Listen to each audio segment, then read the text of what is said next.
boys and girls. I wanted to show you some more of my original oil paintings at home. This is one I did one summer. It was a very hot summer, so I wanted to paint something that would cool me down. So I painted all these wonderful penguins.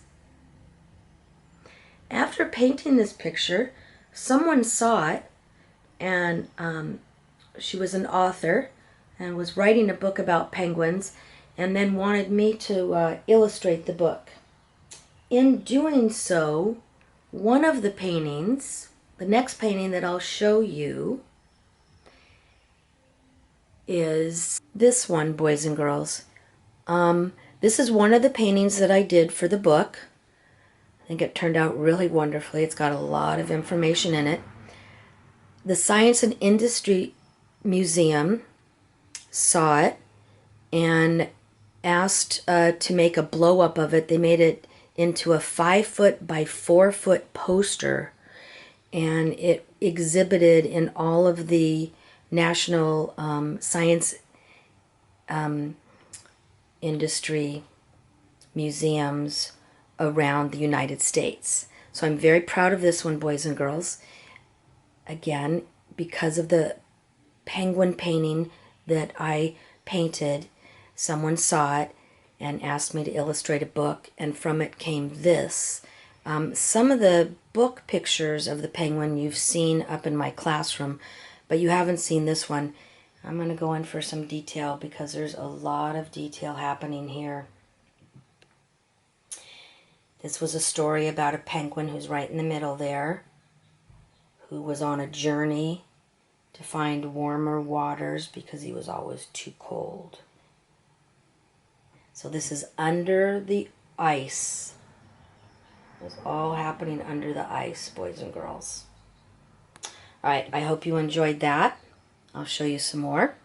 So here's some other art I made. As we know that you don't have to just paint to make art. We've talked about other mediums. This medium is mosaicing.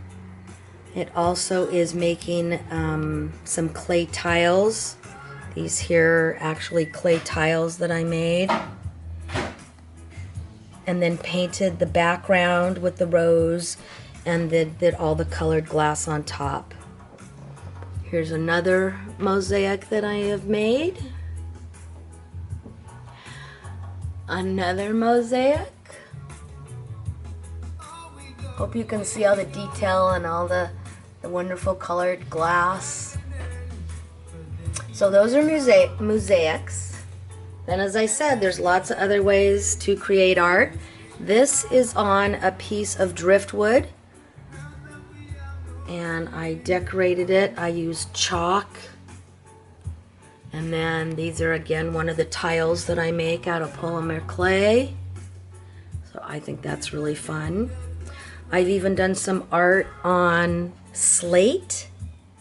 Okay, this is like granite or slate that you'd find. So again, boys and girls, I just want you to remember, art can be many different mediums, right? We've talked about this before. If you're at the beach, your sandcastle is your art, and your sand is the medium. So here's some different mediums of mine. Hope you enjoyed them. Here's a few more, boys and girls.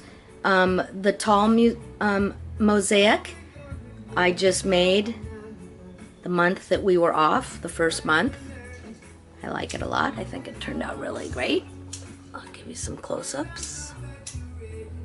The tulip with some leaves. The tulip represents my mom. The big leaf represents my dad. And the two other small leaves is my sister and myself. Here's some artwork out of clay.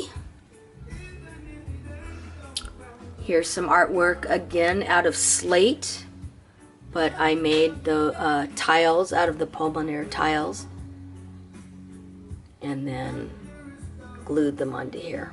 So again, I just want to remind you, lots of ways to make art, boys and girls. Drawing is not the only way to create art. So I wanted to continue and show you, I showed you this mosaic with the roses, and then that inspired me to do a chair like it with the roses. You can see the cat now wants to, there we go. Thank you, kitty. All right. So I also painted the chair to really match the mosaic. And also here's another chair I did. This is mosaic. So not paint. I did paint. First I sanded the chair. Then I mosaiced it. Then I painted it with this brass color. And then it even has a polyurethane on top of it. So you can sit on it. So you don't feel any of the mosaic. So you can actually use it as a working stool. So once again, I just wanted to show you some more art. It doesn't always have to be two-dimensional.